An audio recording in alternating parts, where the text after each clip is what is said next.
Welcome, welcome, welcome to the Purity After Promiscuity podcast, where we are redefining a woman's worth. I am your host, Jenna Renee, and we are back again for another episode. Hey guys, hey girl, hey, how you guys doing? I know it's been a couple weeks. I have had a totally life changing, life altering moment in life and situation happen, and it's been tough for me these last week or so. It's been very, very, very, very earth shattering and gut wrenching and all the things you can think of.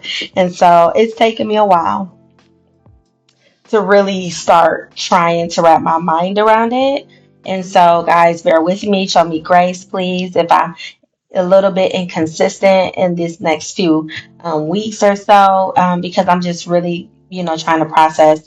I'll get into it and just kind of let you guys in on what's been going on and just the journey that I'm on through this. And so before we get started, I would like to say, hey, welcome to all my little listeners, those that have been with me for the last few seasons or maybe all the seasons. I appreciate you. I thank you so much. You guys are just phenomenal. The way you guys, I see the downloads, the shares, I see all that. Just continue to partner with the podcast, like, follow, leave a review on whatever platform you're listening on, subscribe, and share, share, share. Share with your community, share with your family, share with someone that you know needs to hear this, to be encouraged, to be edified, to be strengthened, to have their faith built up, because that is what we are here to do, right? And then, of course, there are times where the Lord gives me practical application and tips and wisdoms, how to apply it to really redefine your work, to become into your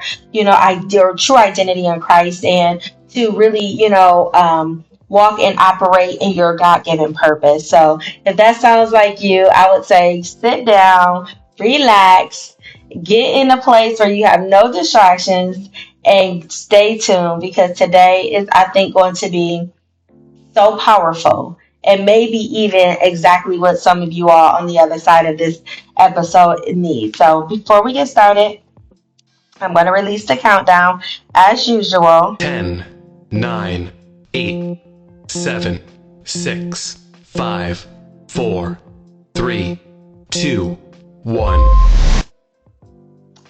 So, I don't even have a name yet for today's episode, y'all. I literally just decided to get on just maybe like a little while ago. I honestly had no intention on getting on anytime soon. Like I said, there's a lot going on in my life. I just experienced something that most of us are going to experience, or some of us already have experienced, but it's something that I don't think you can ever really prepare your heart and mind for, and that is the loss of a parent. Um, I just lost my father a little over a week ago. So last week was probably one of the hardest weeks that I've ever had in my life. And on top of losing my father, there's just a lot of toxicity and dysfunction and sibling rivalry and separation going on. And so, on top of grieving the loss of my father, I am also grieving the mistreatment of me, and me being ostracized by my siblings, me being left totally out of the planning, the arrangements, anything concerning my dad's homegoing. I was not included. They did not. Even call me. They didn't ask me for pictures. My sons were not included, which I have my father's only grandsons. The rest of my siblings have daughters. So it was very hurtful, to say the least. So, trying to process the passing of my parent, my father, as well as process how I was being treated, how my children were being treated, was very difficult. I'm still processing both, obviously, but I think that the sibling rivalry, or the whatever, I don't even know, it's not rivalry to me, because I don't have no issue with the one sibling who is the one who initiated, ostracizing me and not including me. The other two siblings, my brothers, probably just went along, with it, or didn't question it, I would say. but I know exactly who was in control and who was, leading this this campaign to, keep me out of and from feeling included, keeping me feeling rejected. Because this is something that this particular sibling has been doing or trying to do for years. And so, as much as it's not surprising per se, it's shocking that, you know, we as people can allow whatever it is, whether it's offense, whether it's a grievance, whether it's a misunderstanding, whether it's a, disagreement or getting into it or a fight or argument or jealousy or envy or just whatever it could be, to get so deeply rooted in our hearts that we become so cold and callous that we can think to do something so malicious to our sibling. Like, totally, ostracize them and basically, alienate them from any feel of family, togetherness, acceptance, love, and any type of contribution to the finality of laying our father to rest, right? I just didn't know that was that it was that deep that people did that, honestly. I guess you hear about stuff like that, like maybe from a distance, but I hadn't really knew anybody personally that experienced some kind of, mistreatment or, some just some family, stuff, to the extent of what I've experienced or something similar. So it was very hard. Like, I mean, y'all, I ain't gonna lie, it was consuming me, man. Last week, almost every day, all day, all I could do was just think about it and think about how I feel and think about how wrong it is. And then the more I thought about it, the more the anger, the more the rage, the more the wrath, the more the violence was just rising up in me. And I was really at war. My flesh was warring with my spirit every day because my flesh just wanted to rise up and respond, and it wanted to respond with violence. Like, I'm just gonna be honest, like, I just was like, okay, you know what I'm saying, now, because in my flesh and in my mind, I'm like, oh, okay, like, because she's done, and again, this ain't no smear campaign on my sister, because obviously there's something going on inside her. Obviously she got some issues. Obviously she got some kind of, problem. Something happened to her maybe in her life, because honestly, she's always been this way ever since I can remember, even, when we were teenagers and stuff like that. She's always been a person who was very cold and very distant and like to keep people at a distance and, mean and, controlling and, all of these things. So she's been like that for a long time. And we've tried over the years to have some form of a sisterly relationship, but for whatever reason, like, everything would be going fine, at least to me, and then all of a sudden, she would kind of like pull back. And, when I've reached out to her directly to say, hey, I would love for us to have a sister relationship. We're the same age. She has three daughters. I have three sons. They're similar in ages, and I would like my children to know their cousins. I would like to be involved in my niece's lives. I would like to have a sister relationship with my sister. I don't have an issue. I don't have an angst. I don't have an ought. You know what I mean? I don't really know what is the issue, honestly and truly. I would be really honest and say, I did this to her. I did this. I said that. I would be honest and say that, because on this podcast, I keep it 100. Like, I be honest. And so, truly, I mean, it's a mystery to me. I don't know why she has had this, like, vendetta against me or whatever. I can't really put my finger on it, but needless to say, I know she initiated everything when it came to, me not being included and not being considered at all. And because she's been working for a long time to keep me from having a relationship or being present to care for my dad, to be there with my dad, to have a relationship with my dad. She has done a lot of things through the years that were very, very, very hurtful, very, very, very just really not right. Like, and I have had to forgive. I've had to be quiet. I've had to, not allow my flesh to get the best of me and me to respond to my flesh. I've had to turn the other cheek, like the Bible say. I had to repay evil with good. I've had to do all the things. And when it came to this, last week was the reality of seeing that now here it is another time that she's totally disregarding me and, just really doing things malicious to me, directed toward me, to hurt me intentionally. It was just, man, and it's still, honestly, it's a hard pill to swallow because it's like, what did I do to you? You know what I mean? Like, what's the problem?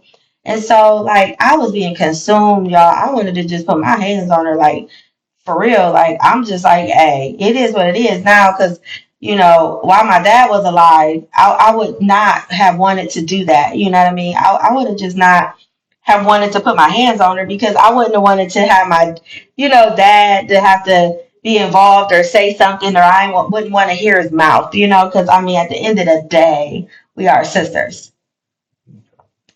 But now, my dad is no longer here. It's like, since you ain't safe, like the reality of it is like the only thing that was keeping me off of you is him, like, and obviously Holy Spirit, right? And so that's where I was at. That's what I was on. That's what my mind was thinking. I was contemplating. I was like coming up with what I would do to her. Like I could envision it. Like it was just like it was just really consuming me. I mean, the hurt, the pain, the anguish, I mean, just the heartache, the gut wrenching like pain that I was just experiencing just as a result of what she was doing. Not just the loss of my father. That was just in addition to. So it just was like, man, like, I really had the questions.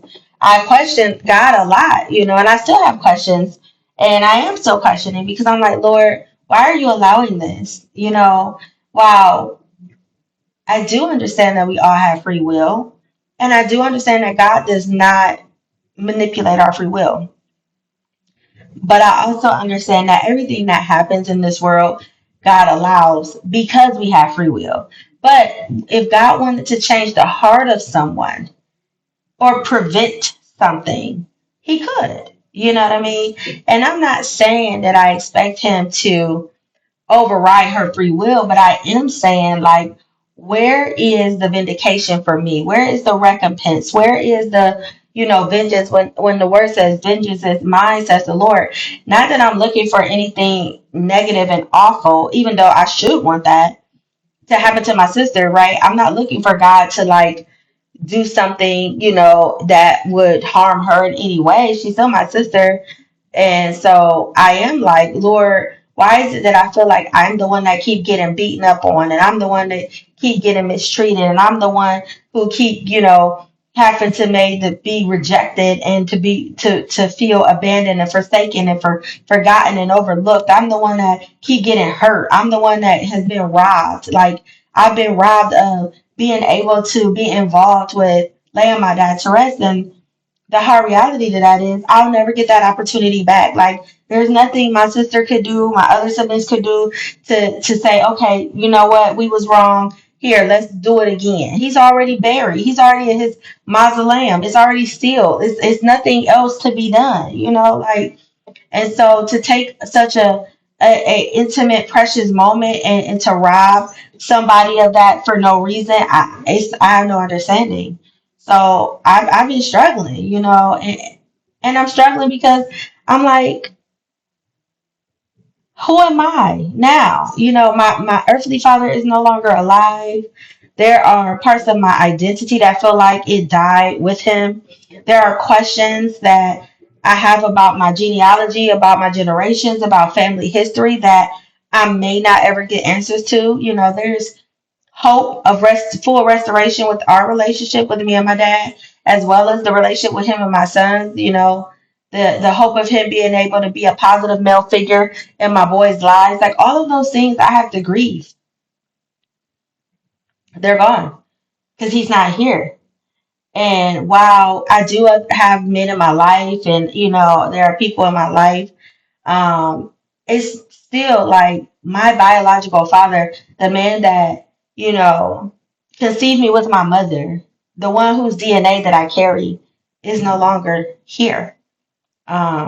That's different. You know what I mean? Like, and for those that may have lost a parent, you understand, like, it is such a emptiness. It is such a, like, I don't even know how to say it. Like, this grief is, I've never experienced it because I've never lost anyone really, really close to me in a long, like at all, really. And I haven't lost any like closer family member in a long time. So I don't know about this new, you know, sphere of life that I'm in. I don't know, about now who am I? Who am I now? Who am I becoming? Um, you know, how do I reconcile those things that I really thought I would be able to get answers to when it comes to genealogy and generations and family dynamics, that I need not just for myself, for my children and my children's children, right? How do I reconcile that? Like how so it's just all of these things. It's all of these things. And what I can say is that even though I was being rejected and abandoned by my biological family, by my siblings in particular, um, the Lord has blessed me beyond measure because I have a beautiful, beautiful community and church family. My community and church family, when I say they showed up from my clients to the sisters and brothers in Christ I go to church with, to friends, I mean, people rallied around me and still are rallied around me. People showed up, came over, called, text. People came to the funeral with me because I let people know was going on, that the things that my siblings was doing, and it was just hard. And I think even if my siblings weren't doing that, I was gonna have people that was just gonna come support me because it was gonna be hard no matter what. Losing a parent is like, man, that is different. I don't have another word for it, but I had people show up. I had people help me do a repass. I had to do my own repass because my siblings, they didn't let me know anything prior to, like, I walked into my father's funeral feeling like a guest and being treated like a guest. Like, me and my sons walk in, and the one of the hosts of the funeral home, she's like, "Okay, you can sign the book." And I looked at her and I said, "This is my father." And she's like, "Oh, I'm sorry. I didn't know. You don't have to sign." And I'm just like, wow. I go and I sit in the funeral, and when the funeral is ending, one of the ushers come and she's like, "Okay, you can go, get up and, view the body." And I'm like, "This is my father. Can I have a moment?" She's like, "Oh, yes, I am so sorry. I am so sorry. I had no idea. You can take all the time you need." You know what I mean? Like, they had no clue. I literally felt like a stranger. The first time I saw my dad since in the hospice, on the 26th, was at his funeral. I wasn't even afforded the opportunity to groom my father, and I'm in the beauty industry. I didn't know what he was wearing. I didn't know nothing. I had to sit there. Me and my sons had to sit there along with everybody else in the funeral and watch a um, slideshow of pictures, and it was a gazillion pictures of my sister and a whole lot of pictures of like my brothers and the kids and my stepmother and some of other family and my dad, but it was only two of me and it was zero of my children. Like, I even right now I could just burst into tears because nobody should have to go through that. I was present. I grew up with my brothers and sisters our whole life. I wasn't a illegitimate child who they just found out about and I'm some stranger. I used to spend summers over there with my parents. Like, my stepmother didn't treat me any different than my brothers and sisters. They just all shared the same mom, and our dad married their mom, and it was together. But my dad, always claimed me. I was always around. I had my dad's last name. So you're talking about they know, no, no. You know, the whole it's everybody know. It's not a secret. I'm not a secret. I wasn't just, found out about yesterday. My whole life, I grew up with knowing who my dad was. My dad always claiming me. He signed my birth certificate. Like, it is just, I was there helping take care of him, even though my sister made it almost impossible, like just so challenging for me to be with him, to do anything for him these last months. But I was able to spend time and have good moments with my father, and he was able to apologize to me for not being the father I needed. And I was able to love on him the best that I could. um so to be treated that way was just kind of like, oh man, it's something I can't even put into words really yet. I can't explain it, and it has taken me, um probably it's really just God. I'm gonna be honest to say, I don't think it's necessarily a true choice for me to have to forgive and have to let it go and have to pray for my sister and my brothers, and have to still show love and not allow my heart to be full of bitterness and anger, unforgiveness, because again, I feel validated, right? I feel like it's deserved. It's not fair that I'm over here suffering at the hands of this individual, and I'm the one that always gotta just feel like I have to be walked all over and mishandled and mistreated, and I just gotta take it. That's not our natural human response. It takes a lot of maturity in Christ. It takes a lot of humility. It takes a lot of dying to self. And I'm gonna be honest. I think it would help me, and what is helping me is the community of people that I've had around me, especially my church family, continue to pour into me and give me the word. Like, Janelle, I know it's not right, it's awful, and some of them have a testimony of their own of stuff that siblings did to them when a parent died and stuff like that. And I'm like, wow, like this is a thing. You know what I'm saying? Like, people do this, But it was a little bit like, I ain't gonna say comforting, but I guess I got a little bit relief because I'm like, dang, it ain't just me. Because sometimes, we go through hard things and you feel like don't nobody understand, like it's just me, like ain't nobody ever went through this, or nobody else has had to experience this level of pain and heartache. And maybe people haven't experienced the exact same thing, but people have experienced similar things, so they can understand, and they were able to empathize, but still give me the word, like, you gotta do that for you. You can't let bitterness, you can't let unforgiveness, it will hinder your prayers. You got to let it go. You got to forgive. You got to just give it to the Lord. Cast your cares on Him, and just constantly hearing the word in my weakest moments. I'm talking about in my weakest moments when I was ready to crash completely out. My community loved on me, but they gave me the word, even when they knew that wasn't the thing I wanted to hear in the moment.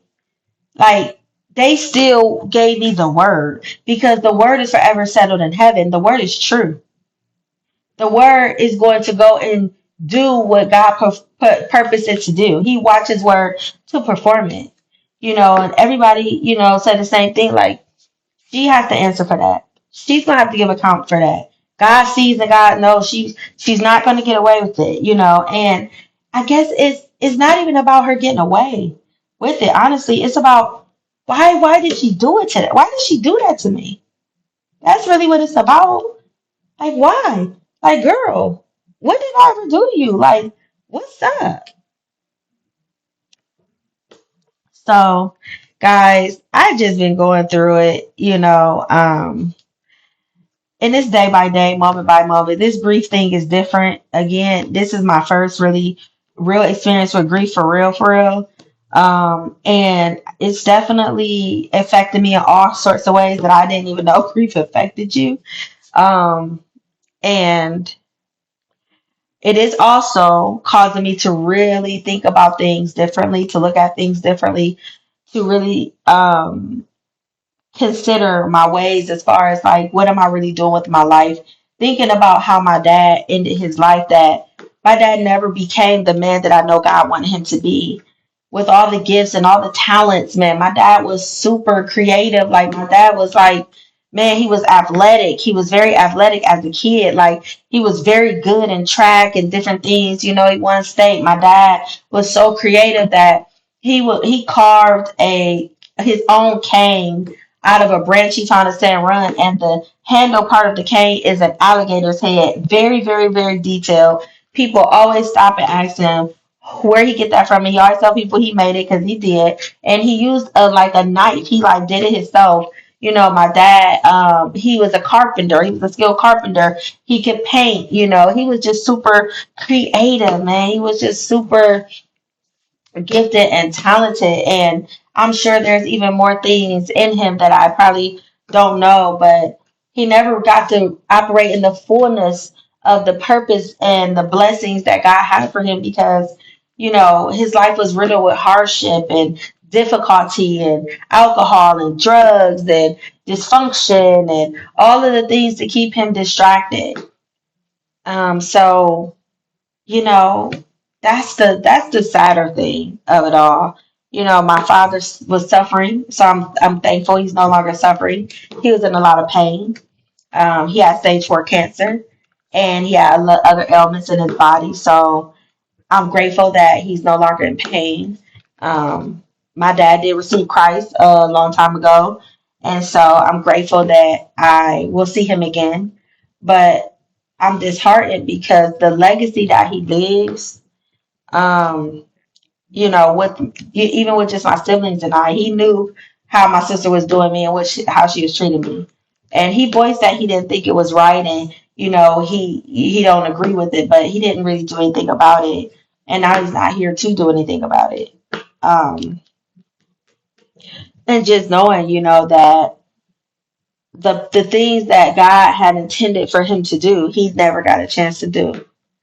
um and that just really has me thinking about life in a different way, like how many of us are doing things in life, whether it's work, career, you know, whether it's vocation, you know, whether it's family, you being a wife, being a husband, being a parent, you know, serving in church, like just whatever, all the things that we could do, and even things that we do that are good, but not realizing that we still could do good things and they not be God things.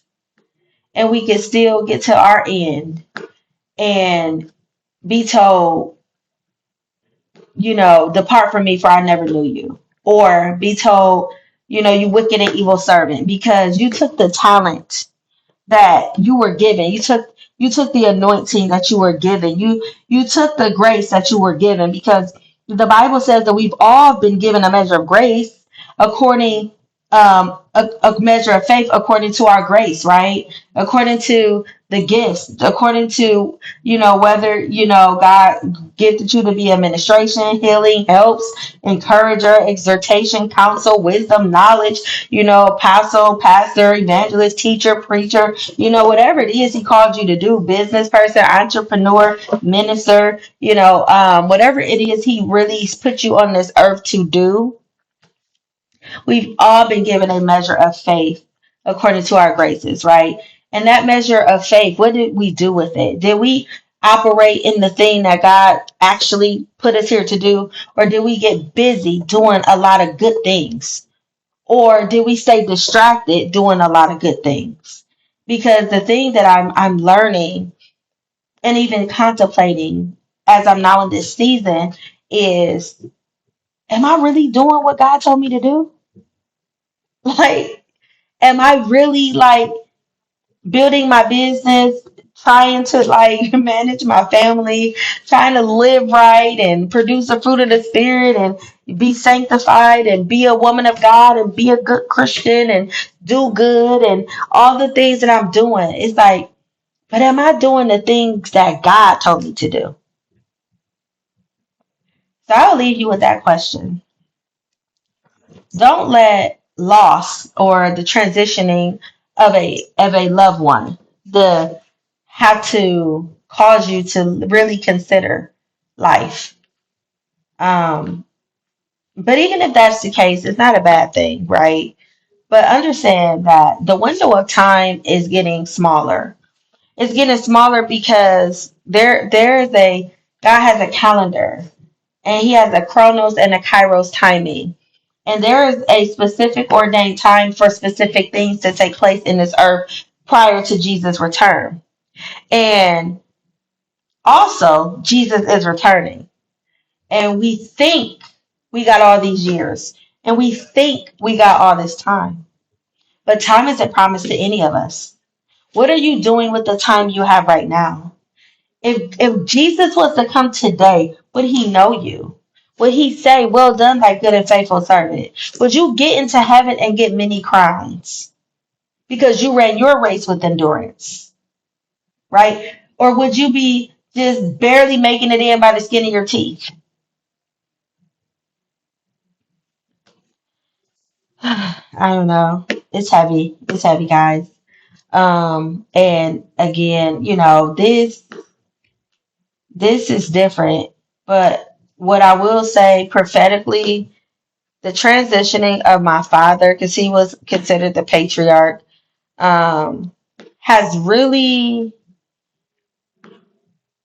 I would say, catapulted me into my transition. Like I always knew this entire year that I was in a transition. Because there are things that I believe the Lord started speaking to me back in January about certain transitions I was going to need to be making in my career, location wise, um, just taking my career to another level, ministry wise, and just different things. So I already knew this was a year of transition for me. What I didn't know was that I was going to lose my dad. And I didn't know that losing my dad was going to change me and change the very trajectory of my life in the way that it had. So I just wanted to come on and share this with you guys. And this is the transitional time. Like this is the transitional season. This is transition. And a lot of us are in transition, and you don't have to have a loss of a loved one to ignite your transition. Some of us been in transition, some of us are entering into transition, but we have to be sensitive to the season we're in, and we have to be in step and in sync with God is doing so we don't get left behind. Because like I said, the window of time is really decreasing. And for some of us, this is like the last opportunity for us to get in the game, for us to actually stop hiding, stop playing small, stop, being in the background and really walk in with God and who God called you to be. Because if you don't, He's gonna raise up another, and the people that's waiting on you, that blood will be on our hands because we did not do what the Lord told us to do. We'll have to answer for that, whether that's something we want to believe or not. And so I pray that this really like encourages you. And more than that, I pray that it pierces your heart to get up for those that are still, you know, in the background and behind, beneath, watching everything and everybody else surpass them while still, talk about, I'm still praying. I'm still praying. I'm waiting to hear from God. Listen, if God already done told you, God ain't about to keep on. Yes, he did it for Gideon a couple times, but after that, it was like Gideon got to get up and do what God said. God ain't got shouldn't have to continue to give us confirmation after confirmation about the confirmation after confirmation about the same thing. We gotta trust his voice if we know his voice. If we know that he said it, we and it aligns with the word, we gotta go forth. And trust that if you are going in the wrong direction, that God will course correct you. Because he's sovereign like that. So I really just pray that this helps some people to really get passionate and get excited, but get focused and get determined and make a resolve in your heart and your mind that you're going to pursue the purpose and the plans for your life that God is for you. And regardless of what comes against you, regardless of the obstacles, regardless of the hardships, regardless of the unexpected things, because that stuff will happen, that you're going to stay the course, and so that you can get to the end of your race and he'll hear, well done, thy good and faithful servant. So that is all for now. Like always, just remember your past does not define you, it develops you, and you are worthy.